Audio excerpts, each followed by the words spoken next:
Welcome back, everyone. We're ready for our third and final speaker of the evening. Our final speaker tonight is Pesach Eisen, psychotherapist, researcher, and writer, whose background is ultra-Orthodox Hasidic Judaism. Tonight, Pesach will be sharing some of his personal journey, as well as exploring how the work of Dr. Carl Rogers is so relevant to the experience of leaving the fold. On a personal note, I'd like to thank Pesach for stepping in on such short notice. It's greatly appreciated, and welcome, Pesach Eisen. Hello, everyone. My name is Pesach. It's a very ethnic Jewish name. It means Passover in Hebrew, and it's pronounced Pesach. Sort of like, think of you're going to the store to pay for socks, Pesach. And I'm tuning in from New York City. Thank you all so much for having me. I'm really glad to be here. Thank you, Janice, both for organizing this important event and for inviting me to speak. Thank you, Dr. Winnell, if you're here, for all of your trailblazing work, for everything I've learned from you, and for the many ways in which you've influenced the zeitgeist shift we're currently witnessing and experiencing. And thank you to each and every individual who played a role in making this event happen.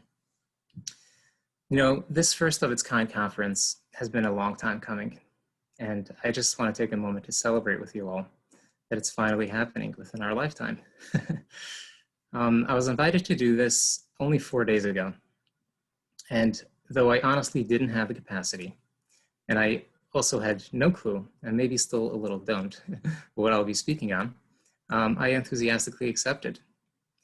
I guess I simply couldn't miss this unique opportunity of getting to speak on Orthodox Jewish disaffiliation, a tiny minority population within the broader population of exiters. And, although I wholeheartedly believe that each and every one of us experiences life in our own unique way, and I certainly can't speak for anyone other than myself, I do feel extra grateful that the niche lived experience of us former Orthodox Jews is being included in these broader conversations. I invite us all to think of this not as me talking at you or giving a lecture, but as all of us simply hanging out together during a global health pandemic and collaboratively exploring issues and ideas that we care about deeply. Feel free to utilize the chat feature all the way throughout. This is not very formal, at least not for me. I'm not sure how long I'll be talking, but there will be roughly about 20 minutes at the end for Q&A, for collaborative discussion. So let's connect, learn together, and learn from one another. All right, let's get into it. So how I usually start these talks is like this.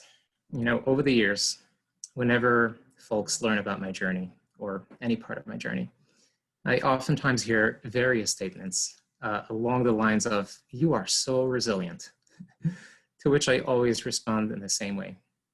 Thank you. And I follow that by saying, I wholeheartedly believe that everyone is so resilient, that everyone flourishes when provided with proper nurture, care, emotional and material supports, and the right set of conditions to heal and thrive. Now, allow me to paint a brief picture of the forces that have shaped me. I was born in 1985. I was born into and raised in a Hasidic Jewish family and faith community in Borough Park. Borough Park is a neighborhood in Brooklyn, New York, which is in the United States. Hasidic Judaism falls under a broader umbrella category of ultra-Orthodox Judaism or Haredi Judaism. The sect that I grew up in is called Bobov, which is spelled B-O-B-O-V. The sect that I belong to originated in 1892 in a small town in Poland called Baboa.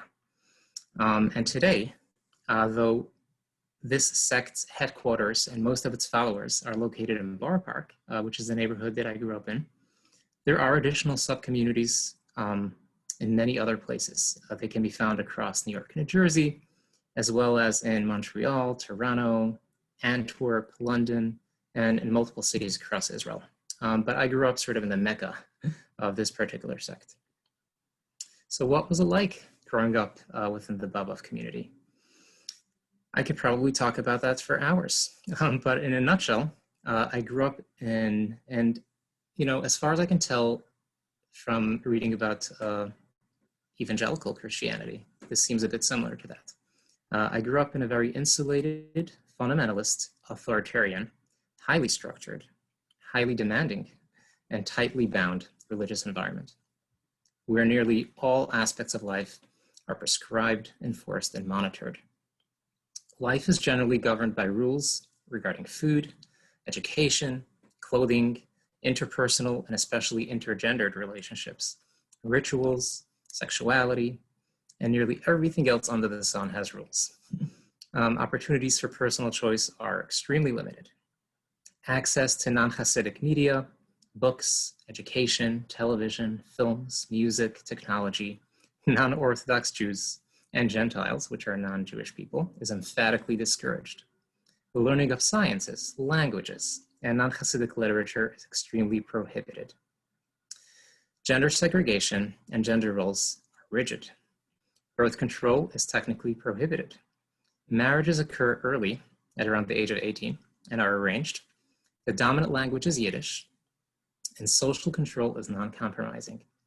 Finally, the topic of mental and emotional health is nearly non-existent. And mental and emotional struggles are stigmatized even further than in society at large. That is a small snapshot of how I grew up. And I will share a tiny photo of what I used to look like, because people find that interesting. Okay. One moment.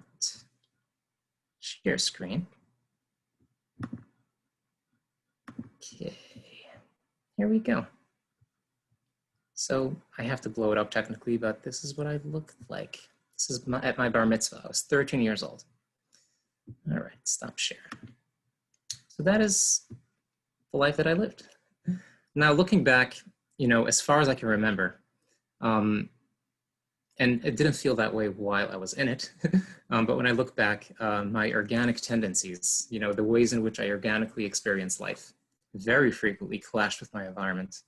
Many of my thoughts, emotions, sensations, desires, wants, needs, behaviors, etc., always elicited in me a strong and very pervasive sense of defectiveness, of abnormality, of fear, of guilt, and a buttload of shame. I remember an example of that is where I grew up in Bar Park. Right around the corner from my house, there was a storefront where this woman provided art lessons to children. And I would pass it every day on the way back and forth from school. And as a kid, I was intrigued. And every time I'd pass it with my mom, I'd beg, please let me have lessons. Please let me take art lessons. And the response was always the same. We don't do this stuff. And it's like a tiny story, but there's millions of those tiny stories where instead of nurturing what organically came to me, it was shut down.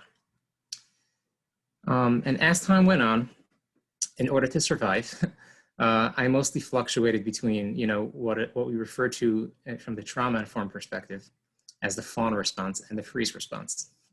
I had seasons where I was extremely pious, OCD level. I don't use that word lightly. Followed by seasons of depression, and shame, and not being able to move. Then very pious to OCD levels, then depression and shame. And on the cycle went. You could also throw in a massive pinch of anxiety into the mix. And honestly, some of these struggles continue to this day, but it's different now. Its edges have noticeably softened. It has a different texture. How much I'm struggling, still there, grounded in the background, noticing. There's a person there now. My life still happens. I still get to experience myself in my life. Side note, I feel it's really important for me to name that alongside this cocktail of distress, I did also experience love, nurture, joy, spirituality, community, and many more what we call positive experiences. However, at the core, deep in my bones, I always felt like my personhood had been hijacked, like being jailed in a metaphorical straitjacket. I felt totally disconnected, totally disembodied, and hopeless for the most part.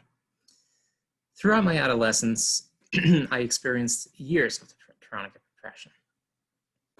But in a very twisted way, this depression allowed me to think while I was immobile. All I could do was think. So at the same time, things began shifting internally, eventually leading up to external shifts. I always say that the first 5 to 10 years of my disaffiliation journey was fueled mostly by social emotional reasons, not intellectual ones. And only later on in my mid-20s did my faith crumble pretty quickly. When I was about 18 or 19, which is the time that they marry us off, people began noticing that something's changing. And one of the methods they employ to hone it in is they get you married. But because I already had sort of a bad name, nobody wanted me. So I say in hindsight that I dodged a major bullet because once you're married, it's so much harder to leave. So the first few years of my journey were particularly rough, with little to no education under my belt, because the schools that I went to did not provide a secular education, very little of it.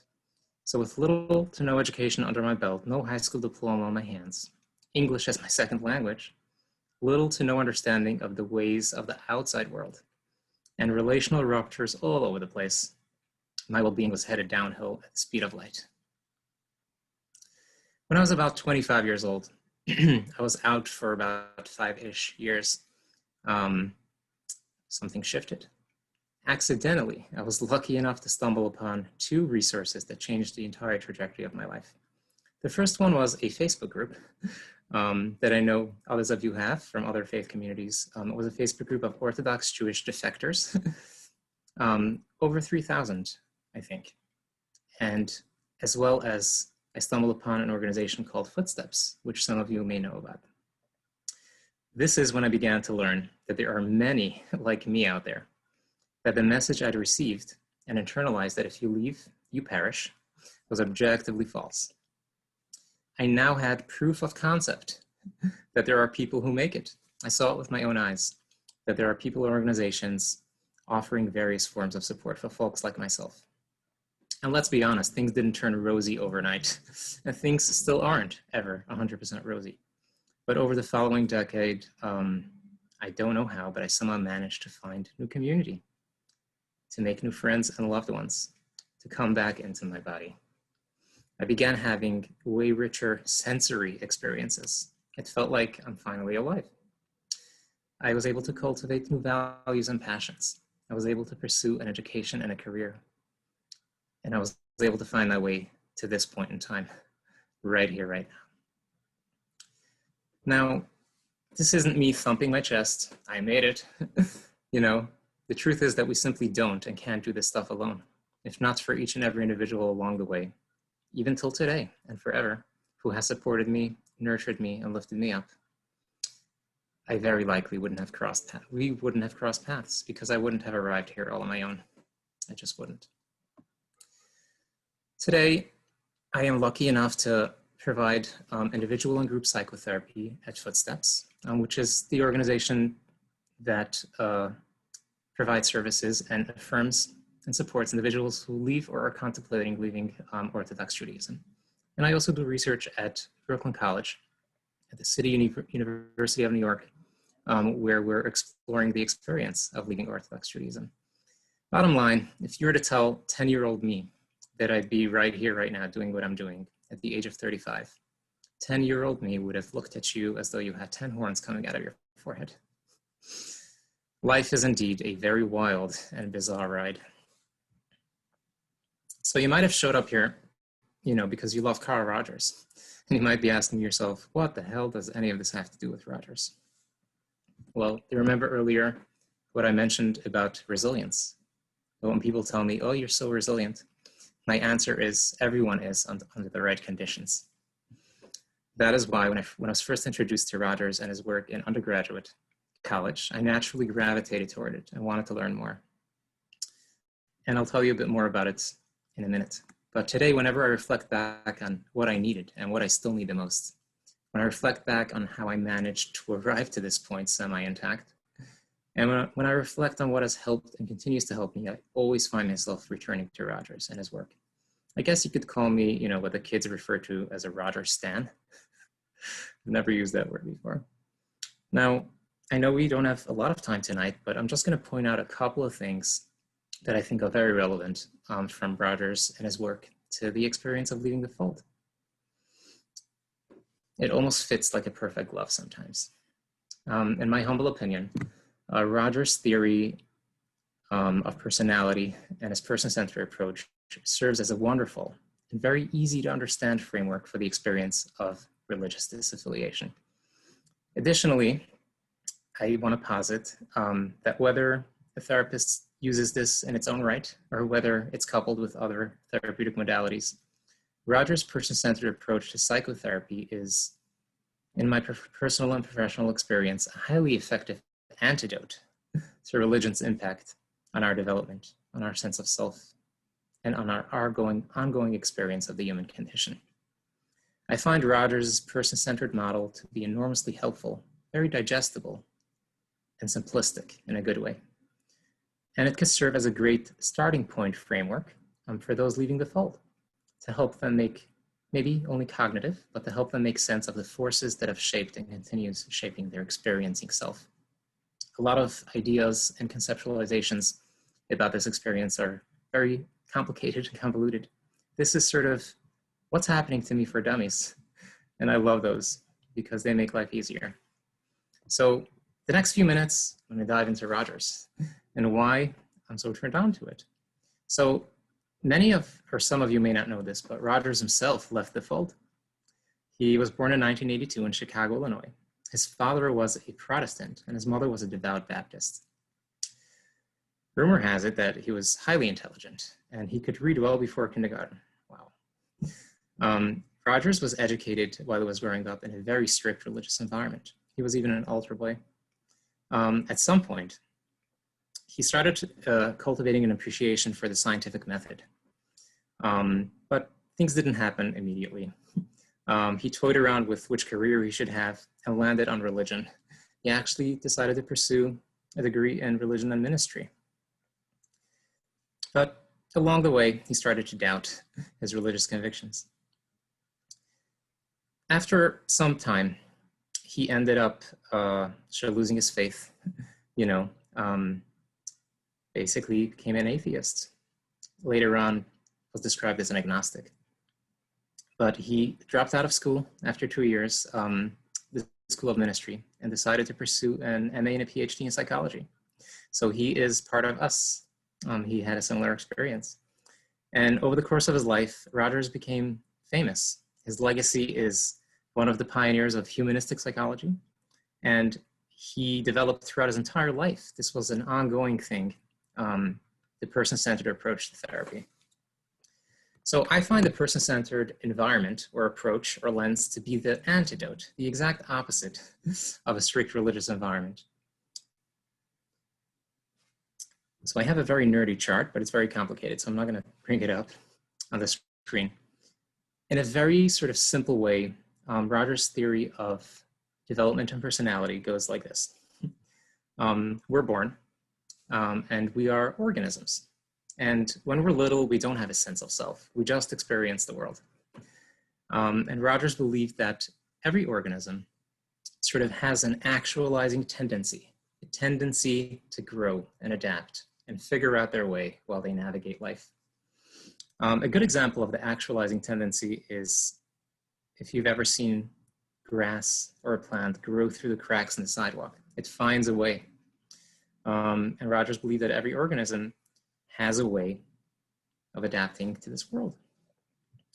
Now, as we grow up and we start sort of differentiating and gaining a sense of self, we get all these messages from our environment.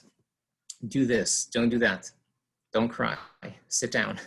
There's a lot of feedback that we're getting, what he called conditions of worth, that start shaping who we are and in a big way deviate from who we actually are, which he calls the ideal self, right? We start sort of becoming this ideal self, and we, in a way, reject our real self in order to survive and be safe and feel loved and feel worthy. Things get distorted.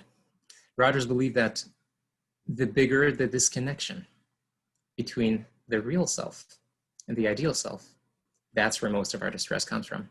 It's very simplistic, but easy to understand. Roger's approach to therapy is very indirect. He believes that the conditions of therapy is practicing a way of being and experiencing rather than focusing on doing.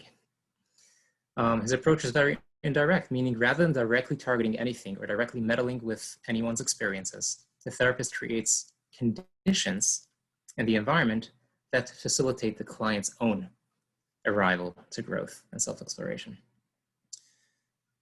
Just a quick quote from Rogers, which he writes later on in his life. He said, "In my early professional years, I was asking the question, how can I treat or cure or change this person? Now I would phrase the question in this way. How can I provide a relationship which this person may use for his own personal growth?" I think we call this co-regulation in the trauma-informed approach. Now, based on a lifetime of work, this was not just an idea in his head. He researched this heavily. He came to the conclusion that no matter which orientation is employed in the room, no matter what fancy tricks are pulled out of the hat, as long as these three conditions are present in the environment, change will happen. Rogers believed that change unfolds indirectly, regardless of what's happening. So the three conditions that he described are as follows. The first one is the therapist shows unconditional positive regard, which means that the therapist accepts the person no matter what, which is essentially what we needed growing up, which is acceptance. The second thing is called congruence, which means that the therapist is a real person. They're genuine, they're authentic. They show up in an embodied way of what they actually feel like. The third factor is empathic understanding. So to summarize, the therapist provides these three conditions: unconditional positive regard, always accepting the client; congruence, which means being aligned and not being fake; and empathy. When these three conditions are present, it's sort of like watering a plant. The plant begins to grow on its own. And Rogers believed that the reason why we sort of become disconnected and drive into our ideal self and away from our real self is because these three conditions were not present. We had to contort into different shapes, abandoning parts of ourselves and adopting parts that other people have given us in order to be okay in our environment, to be loved, to be safe, to get taken care of. To summarize the entire thing, any tension between the real self of how we actually are right now versus how we should be is where most of our stress comes from. And the reason why I'm sort of preaching hard about this, knowing that it's not gospel, knowing that there's so much more and that this alone doesn't often work, is because it's helped me. Full disclosure. Therapists are not objective. We incorporate the way that we organize the world somewhat, right? You can't bring people to where you haven't been. So this theory of the world, in a very simple way, helps me organize things and has also helped me in my personal life. Now, this doesn't only apply to therapy. This applies to any relationship. This applies to community relationships. As long as we're mindful that whichever environment we're in, we try our best. It's never perfect. This is not religion. We try our best to facilitate these three conditions, to show up in a way where we're real. We're actually being the way we are. We accept people, right? We realize that they're more than whatever is happening, that they have innate worth, right? That their worth doesn't depend on conditions. And we show empathy. Those are the conditions that make an environment safe, essentially. Now, I'm going to wrap it up. I can go on for hours, sort of like riffing, but I'd love to have a conversation with everyone. So to wrap it up, I leave you with this piece. So you've left the fold. or maybe you're contemplating leaving the fold. And what often happens is we experience disorientation, confusion, like we're lost. We're scratching our head and asking ourselves, so now what? I know what I don't want. Where do I go from here? It's a very disorienting experience. So I leave you with this food for thought. Within each and every aspect of our past religious framework and environment that didn't work, and that felt like it was incompatible with our needs, with our values, with our way of being, incompatible with who we are, there are clues in there pointing to what does work for us, to what might feel in greater alignment with our needs, with our values, with our way of being, with our authentic self. We all have the answers in there. Whatever didn't work for us has a clue to what would maybe work for us. And I'll wrap up with this, that may we all be so lucky to find the people and the environments that provide us with the 3 core conditions that make us feel safe enough to show up fully as our authentic and organic experiencing self. Thank you everyone for listening, and I'm looking forward to the Q&A, to the conversation. I enjoyed this so much. Thank you, Pesach. I find you incredibly comforting, so I can only imagine that your clients also would feel that comfort and safety with you. Thank you so much for talking about Carl Rogers. We do have quite a few questions that have come in. How open are you as a psychotherapist with your clients about your religious background and current religious views? As a future therapist who views religion as harmful, I want to be careful that I'm not accused of pushing my views on my clients. It also seems to be the status quo that as a therapist, you shouldn't self-disclose much. However, I feel that revealing tidbits about my deconstruction journey would be helpful to my clients. How much do you self-disclose to yours? Great question. I don't have a sort of neatly wrapped answer. I try my best to sort of do what feels right in the moment. It's sort of impossible to just be in our experiences all the time, right? We're often in the meta of the experiences, like we're thinking what it's like. So the sort of being in the experience is more like the anchor that we come back to, right? We can't be there all the time. So whatever it feels, what feels right at that time. Sometimes I'm in my head and I'm like, they told you not to self-disclose. But sometimes I'm more embodied in the experience and it just feels natural to share. But it has a ceiling. Never give out my social security number.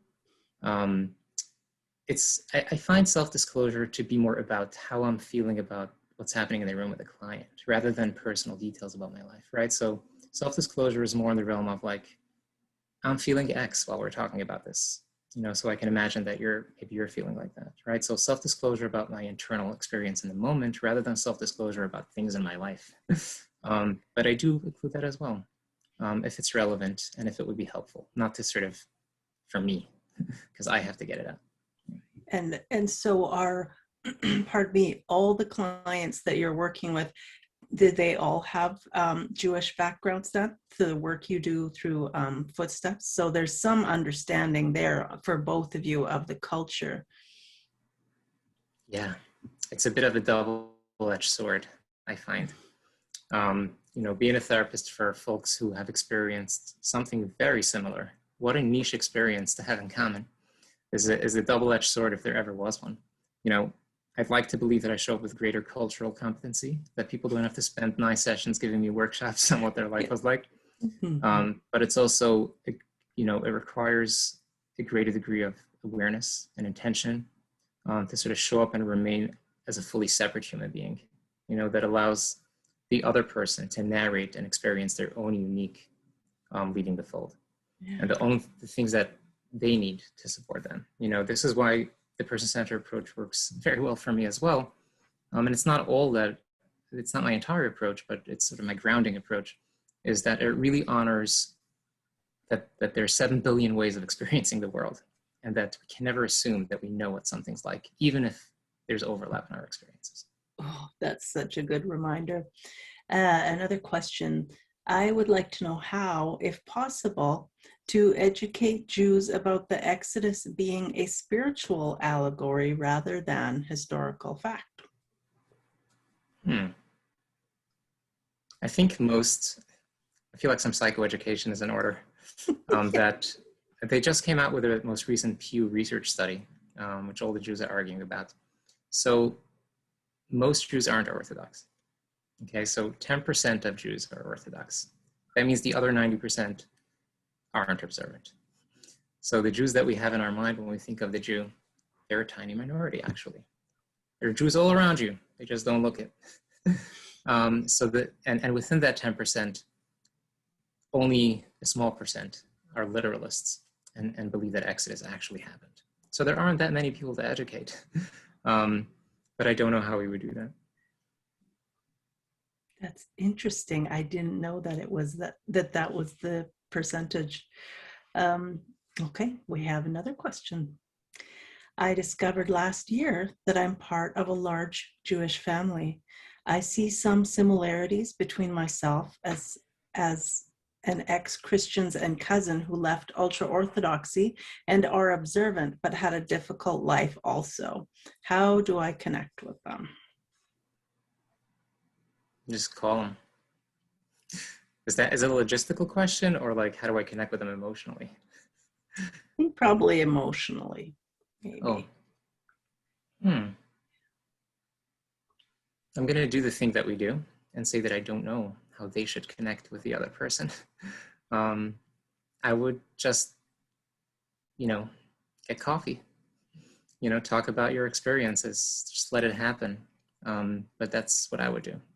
And I like it that you said there's similarities between coming out of a fundamentalist Jewish background or a fundamentalist Christian background. It's the fundamentalism there, the authoritarianism, the black and white thinking, the rigidity that we can relate to. Absolutely. Like, I think we get too caught up in the content and feel like we're different things, but the underlying processes are the same. And there's a lot to relate. Mm-hmm.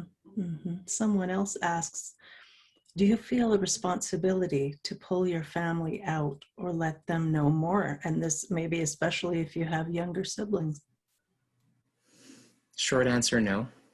I found that I used to think more like, oh my gosh, I just love the burning building. What do I do? But that was more about me. I left a burning building. I need to be rescued. It's, even if I fully believe with all my bones that to be true, it violates my value of knowing what's best for somebody else. And it also doesn't sort of hold complexity, right? They're not only that. I experienced a lot of love. I experienced many things with this thing.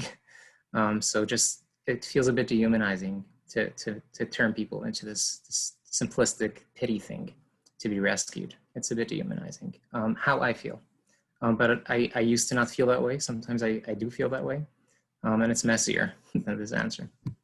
Mm-hmm. I really liked your point about there are 7 billion ways to experience the world or view the world, like just, and that kind of speaks to this question about, well, do you feel like you have to rescue them? No, people walk their own path out of religion if they do come out of religion.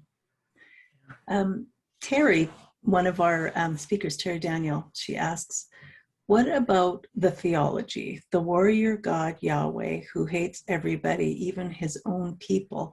How do you unhook from that?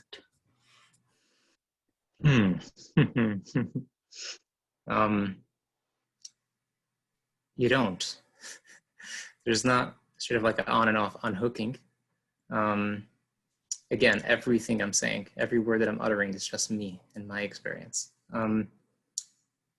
I think it just took the longest, right? For a while there, I was, I guess, I was like, God will understand if I'm not perfectly observant. So I sort of shape-shifted God. I gave him many different shapes along the way. Landing with sort of deism. It was very hard to shake. And then he became from Yahweh to something else. but it is hard. I think it happens over time, and the process starts way before we're conscious of it, right? It's sort of like people are like, when did it start for you? I think it starts very early on for many people. Well, kids ask questions, right? Like every child is a critical thinker before we silence them. So I think that we naturally ask ourselves questions. We feel like shit about them. We feel immense shame, but they pop up. And like for some of us, eventually it hooks.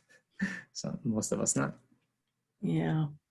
Boy, you're in good company there, talking about how kind of your view of God or the attributes that you gave to God morphed and changed as you kind of walked out a little farther and a little farther on your journey. Alice has a question. I know you work closely with Footsteps in New York City. Do you know of any organizations that help people leave ultra-Orthodox Judaism in Los Angeles, which has the second highest population of ultra-Orthodox Jews in the country? I would love to help. Short answer is no, unfortunately. I think Footsteps, and there's some Footsteps adjacent. I'm not going to say that. There are others that stand in their own right, but it's mostly in sort of the New York tri-state area of the United States, which is unfortunate. We talk about that a lot at Footsteps, about accessibility. The silver lining of the past year meant that many of our members that don't live here were able to take advantage of our resources and support groups, which would happen in person before. But we do not have something like that. But you can still join Footsteps, even from Los Angeles. There are many services other than the in-person stuff that anyone can take advantage of globally. Excellent. That is great. Okay. From Pam, how many who have left the Orthodox fold are able to keep a relationship with their families? Do you have a feel for a rough percentage? I think we don't know, is the short answer. But I do believe that it's sort of a 50-50 thing. We don't have this sort of like, you leave, it's over. And there's no across the board rule like that, the shunning. But, something like 50% of people I read in a study recently report on the sample that they interviewed, not all people who left, report having some semi-decent, at least, relationship with their families, which I do as well. That's encouraging. I'm glad to hear that. Anne asks, are you comfortable talking about some of the practices or rituals that you think are particularly harmful or beneficial to Hasidic Jewish individuals and communities? Yes, I am. I feel like this type of conversation for me is a bit of it feels like a minefield sometimes, because I try really hard, not that great sometimes, to talk about like systemic things, like the rituals, not the people, because they didn't choose to do those things. But there are many things that I think are absolutely detrimental, with not getting an education, not building up that knowledge schema, is absolutely terrible. I personally experienced having to work 20 times harder in school to get to the other side. And it also keeps many of them in poverty, the ones that stay, just one of the highest rates of poverty. Another thing that I think is detrimental, and this is all very contextual, it's not like all the time, anything, is the marriage. There is some underage marriage, borderline forced marriage, no bodily autonomy, I think those things are harmful. And in general, because I don't want to go down the shit list, not pretending like we're not human beings, right? Not that you're worse than anyone else, but that you're at least baseline like everyone else, that there are abusers, that there are harmers, that there are things happening that are evenly distributed among everyone. You just have to not deny them. And that makes the abuse triple and double, right, when it's covered up. So I find that to be extremely detrimental. Now to the positive thing, I feel like on its flip side, it's a massive protective factor. the tight-knit community. You're never alone. You know, loneliness is not really common. I mean, people inside feel lonely, but at least on the outside, you have a problem you're taking care of. You had a baby, you know, the neighbor cooks. There's just like a village mentality that's really hard to walk away from, actually. You know, stepping into the world and losing that massive, massive foundational anchor is one of the hardest things for people. And that's also the most beautiful thing about that community. Mm-hmm. Mm-hmm. Becca asks, do you have advice for people who lose relationships with their family? I don't have advice, but I can share my personal philosophy. You know, I think that we all have like a different window of tolerance when it comes to those things. At this point in my life, you know, at 9:41 p.m. Eastern in New York, I don't like to burn the bridge because I can tolerate whatever it is. I've had points in my life that I didn't talk to anyone for months because I couldn't tolerate it, right? So it's very individual, very seasonal, very context specific. But I ask themselves what they want, right? There's no you should or you shouldn't. What do you actually want? If you want to cut it off, let's take it from there. If you don't want to, let's see if it's possible. But should have first asked themselves and get grounded in what they actually want, and then see if that's possible. And do you work with men and women who leave the Jewish faith? Yeah. Gender and sexual diversity across the board. Okay, yeah, because I feel like women in fundamentalism have quite a different experience than men in fundamentalism do. So, yeah, I can't speak on that. mm-hmm. But from the man's perspective, I could say that we certainly have more autonomy, and we're less subjugated for sure. Mm-hmm. Mm-hmm. We do have another question here, one from Caitlin. And she says, as a former JW, I'm shocked by how similar the control tactics are. How can psychology students study the toxic teachings of religions objectively? I think there's Stephen Hassan has like this model of high demand groups that you can sort of plug your features into to see if it fits. The bite model. It usually does. Yeah, the bite model. It's so, I live in America, in the United States. Janice, you're you know, in Canada, but I live in a religious country, you know, like Dr. Winnell always says, these conversations, it feels like a minefield. Even like I know what my values are, I know what I want to say. I'm trying not to dehumanize anyone specifically. But I think that it's been ignored for too long, right? It's gotten a license to get away with all kinds of stuff in the name of, right? In the name of, which is abuse is abuse. Our personhood, our psyche, our physiology experience is the same, no matter what name it's in, and it deserves attention. So true. We do have one more question. I think that's quite interesting. As a therapist, what specific topics do you suggest we be culturally sensitive to with those in or leaving Orthodox Judaism? How can we be culturally sensitive? So you can always reach out to Footsteps. My wonderful colleague, Hani Getter, who's going to talk, I think, on Sunday. Whether it's them or other people, we provide sort of mini workshops of, you know, a drive-through cultural competency workshop. And there's also, nowadays, many memoirs, many documentaries. So there's a way to get a little sniff of what's happening. But most importantly, to ask the person themselves, right? Even though we know these things, I fall into that trap. I think I know everything because I've lived it. To just ask a lot of questions because you never know how this individual experienced it. It's all very unique. And also, you know, I know that in my experience of therapy, I had proselytizing, right? Like, don't do that. That's good advice.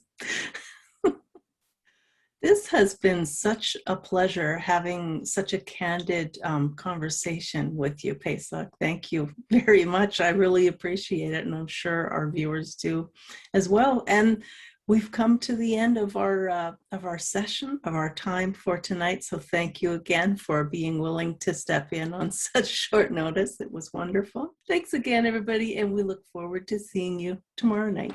Take care.